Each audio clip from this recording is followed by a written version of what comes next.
A ver, si digo Medusa, ¿qué es lo primero que se nos viene a la cabeza? Seguramente la imagen de un monstruo, ¿verdad? Con esas serpientes por pelo, esa mirada que te convierte en piedra.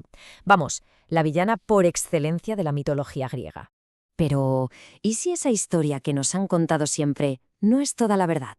¿Qué pasaría si el monstruo en realidad nunca fue el villano? Suena potente, ¿eh? Pues vamos a meternos de lleno en su historia. Es que lo que ha llegado hasta hoy no es un cuento de monstruos, es una auténtica tragedia, la historia de una víctima, y no la de un ser malvado por naturaleza. Hay una diferencia abismal. Para entender todo esto hay que irse al principio de todo. Medusa era una de las 3 gorgonas. Vale, sí, unas criaturas que daban bastante miedo. Pero ojo, aquí viene el primer dato clave, el que lo cambia todo. De las 3 hermanas, Esteno y Euriale eran inmortales, pero Medusa no. Ella era mortal, la única a la que se podía matar.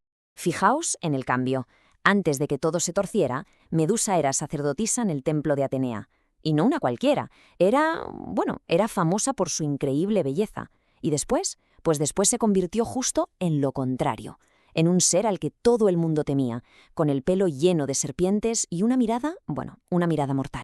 Y es justo aquí donde la historia se vuelve muy oscura.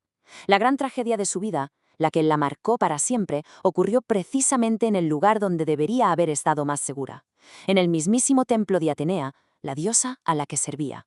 El poeta Ovidio nos cuenta lo que pasó. El dios del mar, Poseidón, se encaprichó de ella, y sin ningún tipo de respeto por el lugar sagrado, la agredió allí mismo, dentro del templo. Esto fue un crimen terrible contra Medusa, pero también una profanación en toda regla del templo de Atenea. Lo lógico, ¿no?, habría sido que Atenea castigara al culpable, a Poseidón. Pero no, la diosa, ciega de ira por ver su templo profanado, decidió buscar a alguien a quien echarle la culpa. Y castigó a la víctima, a Medusa. Así, sin más, estamos hablando de una de las injusticias más brutales de toda la mitología griega. Y esto es lo que hay que entender. Medusa no nació siendo un monstruo, la convirtieron en uno a la fuerza. Y vaya castigo. Su pelo, que era precioso, se convirtió en un nido de serpientes vivas, retorciéndose.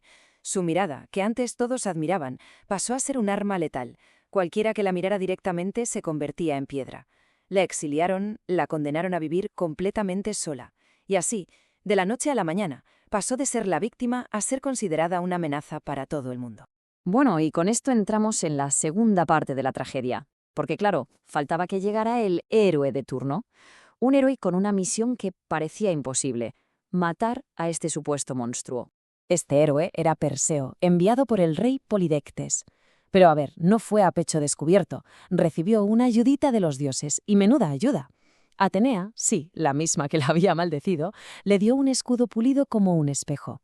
Hermes le prestó sus sandalias aladas y Hades su casco de invisibilidad. Vamos, que iba hasta arriba de trucos.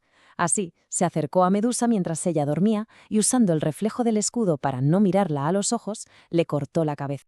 Pero aquí la historia no se acaba, ni mucho menos. De hecho, justo en el momento de su muerte pasó algo alucinante. Cuando Perseo le cortó la cabeza, de su sangre no brotó más muerte, sino vida. Y no una vida cualquiera. ¿Qué va? De ella nacieron 2 seres mitológicos que todos conocemos: Pegaso, el caballo alado, y Crisaor, un gigante con una espada de oro. Es una paradoja increíble, ¿no? Incluso en la muerte, una muerte totalmente injusta, Medusa fue creadora de vida. Y si todo esto no fuera suficiente, ahora viene la ironía final, el remate de la historia. Porque después de muerta, la víctima, Medusa, fue utilizada, literalmente, como un arma. Resulta que su cabeza cortada seguía teniendo su poder. La mirada de Medusa seguía petrificando. Y claro, Perseo se dio cuenta enseguida del arma que tenía entre manos. Así que el héroe usó la cabeza de Medusa para acabar con todos sus enemigos. Y cuando ya no le hizo falta, ¿sabéis a quién se la dio? Pues sí, a la misma diosa que la había maldecido. Se la entregó a Atenea. Y aquí está el colmo de la ironía. Atenea cogió la cabeza de Medusa y la puso en su escudo, la égida, como un símbolo de poder y protección.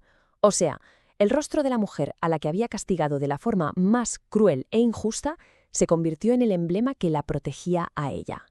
Es increíble. Vale, después de todo esto, la pregunta es, ¿qué significa Medusa hoy en día? ¿Por qué su historia, su símbolo, sigue tan vivo después de tantos siglos? Pues porque hoy en día la figura de Medusa ha cambiado completamente de significado. Ya no la vemos solo como un monstruo. Se ha convertido en un símbolo de la injusticia, del castigo al inocente. Para muchísima gente, representa cómo se puede transformar el dolor en fuerza. Es una figura trágica, sí, pero también un recordatorio muy potente contra el abuso de poder. Y todo esto nos lleva a una última reflexión. La historia de Medusa, en el fondo, no va sobre el mal, va sobre la supervivencia.